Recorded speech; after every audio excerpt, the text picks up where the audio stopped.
Guys, here is how I landed a national franchise client. Okay, now I will say this because I've done a video on this and I want to clarify. I am actually a much bigger fan of working with mom and pops. Okay, given the opportunity, I would select the mom and pop all day long. However, I don't think it's bad to mix in a national franchise here and there after you've gotten a few deals. I just don't want my foundation to be franchises, okay? And what I mean by that is that's me working with one company, okay?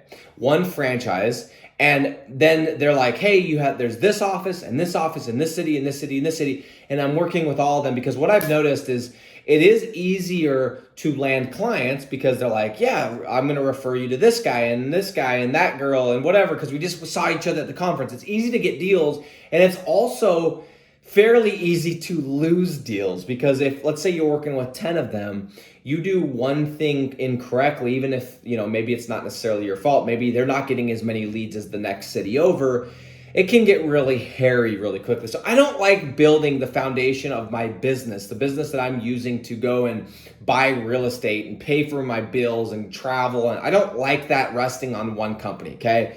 Because then it turns into too much shaking hands, kissing babies, having to play the politics game. And I just don't really like that. So I will say this, I prefer the mom and pop.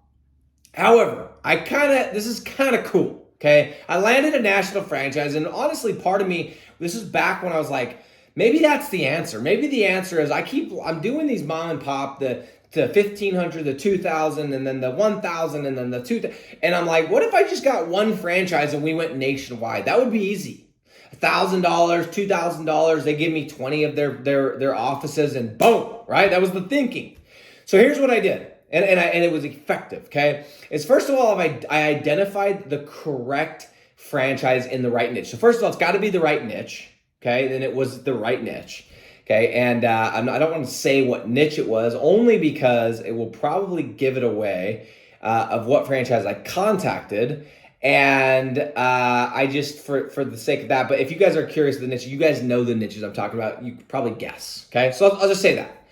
Anyway, I identified the correct niche, and then it's important, if you guys do decide to do this, you gotta make sure the franchise is a franchise that the marketing piece of the franchise, they leave it to the business owner. So what I mean by that is some of these franchises, they say, hey, you're going to pay us, 2% of revenue or X amount per month, and we're going to do the marketing for you, okay?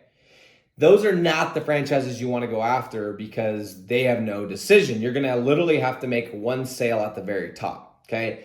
I wanted a franchise where, maybe they would advise at the top, but the individual business owners in the individual cities actually got to make decisions. Okay, and so I identified those couple things, and I'm like, okay, I'm going after this franchise.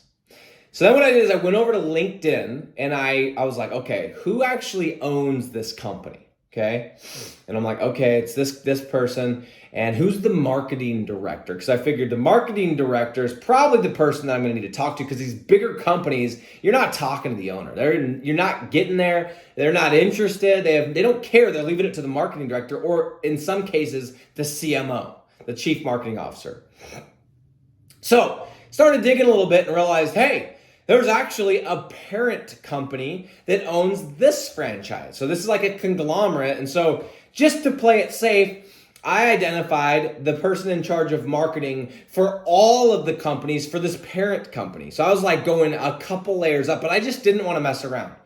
So I identified this specific person. I'm like, it's gotta be that person, okay? And then what I did is I used a couple different tools, and I was able to identify and find the email address for this person. I drafted up an email. It wasn't very long. I wanted it to look like it was an actual personal email because it was. And it was very short, okay? And I think it said something to the effect of like, put their name, and I was like, I am interested in working with, and I put the name of the person. This is the key. I already had predetermined a specific city in that niche that I wanted to start with. And then I found the business owner's name of the franchise in that city. So when I sent the email to the top, I said, hey, I want to work with, just an example, let's just use the name Terry. I'm reaching out to you because I want to work with Terry, the owner of this city, the franchise in this city. Terry, whatever the last name is, right? And then I did this little blurb. It was like 2 sentences, okay? Because I did not want this to look like I sent this to anybody else, because I didn't, okay? And so what happened is they responded. And I remember I was sitting here, it was a Friday night. I was just about to eat dinner, and I was like, I got their response, like, yes.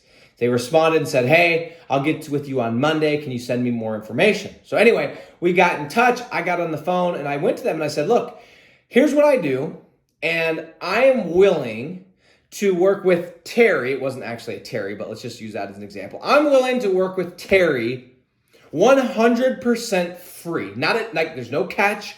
I'll work with them for 3 months, whatever, a month for free. And just blow it. I want to prove to you by working with them that I know what I'm doing. And that's exactly what I did. So the person at the top linked me up with Terry, the person that at the local level, said, hey, this is Nick with Evergreen, and he's got a really interesting proposal for you. I thought I should connect you guys.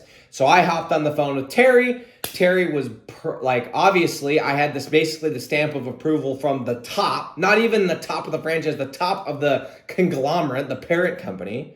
So they were going to listen. We got on the phone, and I was like, yeah, I'm going to do this for you for free for X amount of weeks or months or whatever, right? And I did. And I had this is the key. When I identified the city that I wanted to do, I already knew it was a home run. I didn't pick a random city. I didn't leave it up to the person at the top to say, hey, why don't you try this one? I wanted to make sure the city that I was going into was a city that I was going to have low cost per click, okay? There was a lot of leads coming in, and once I got the deal, the website would rank rapidly. Basically, I was looking for a perfect city, and I'd already identified it. That's why I asked to be put in touch with Terry. And guys, guess what happened? I sent leads. It didn't take me that long. A couple weeks later, we started doing it, and sending the free deals, and they basically said, hey, so what does this look like long term? And I said, hey, here's what I'm going to do. I said, if you'd be willing to connect me to a couple of other franchise owners, I would just give you a screaming deal. So I ended up giving this person $800 per month, which was a screaming deal for me because of how much I was charging for everybody else. And I said, if you'll just refer me to a couple people, I'm good. I'll give you that screaming rate. I didn't make that much money from that deal, the first one, but guess what happened? This person said, hey, talk to so-and-so over in St. Louis, and talk to this person over in Atlanta. And guys, you guys are like, well, those are big cities. I didn't do deals in Atlanta. If I was looking at Atlanta, I was looking at the suburbs of Atlanta. I wasn't looking at St. Louis. I was looking at the suburbs of St. Louis. Okay. And from this one singular person, in 1 week, I inked 6 different deals across the country in a niche that I freaking love. And that is how I did it. Now, I'm going to tell you, and this is one of the reasons I do not, even though I'm telling you this is how you land these type of clients, I do not love these type of clients, because what ended up happening is when this person referred me, they naturally said, hey, you should talk to Nick, blah, blah, blah. And the person they referred me to said, how much are you paying? And they let it slip. And they told them, I take that back. They didn't tell them how much they were paying. They were smart enough to do that. But they told them about how many leads they were getting. Okay. And the issue was, and this is what I found to be the problem, is each of these different business owners, they had this expectation that they were going to get the same amount of leads as the first person. And I tried my best. I'm like, look, you're in a different city. Your city's 30,000 people. You're not going to get as many leads. Or your city's small, but it's really competitive. The cost per click is really high and it's really competitive. I'm just going to be honest with you. I can't guarantee the same amount of leads. So I did run into a little bit of that, and I tried to manage expectations. But the issue is, and this is why I didn't love this, is anyone that wasn't performing right off the bat, or let's say out of those 6 people, one of them isn't a good closer like the other ones, they're not making the money that everybody else is making. And so all of a sudden they're not as happy, and then they all talk. And so I love the franchise idea, but I'm not sure that it's something that I would scale up. But that said, it was a gangster move.